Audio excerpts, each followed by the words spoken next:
అన్నాడు. ఏనుగు ప్రతిరోజు చూడబడినా, ఏనుగు కనపడినా, ఆఖరికి కలలో ఏనుగు కనపడ్డా అది ఏదో విశేషమైన అదృష్టాన్ని కటాక్షిస్తుంది.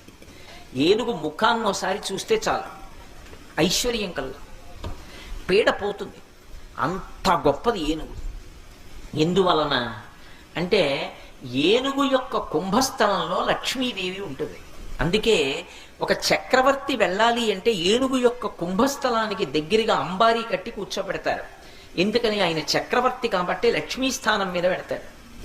ఒక మహావిద్వాంసుడు ఉన్నాడు అనుకోండి, అంతటి మహావిద్వాంసుడు అంటే ఆయన్ని గౌరవించాలి అంటే ఏనుగు మీద కూర్చోపెట్టి పురవీధులలో ఊరిరిగింపు చేస్తారు. గజారోహణం చేశారండి ఆయనకి అంటారు, అంటే ఏనుగెక్కించారండి ఆయన్ని అంటారు. ఏనుగు ఒక్కటే అంత ఉత్కృష్ట ప్రాణి. లక్ష్మీ స్థానం కుంభస్థలంలో ఉంటుంది, 5 చోట్లే ఉంటుంది.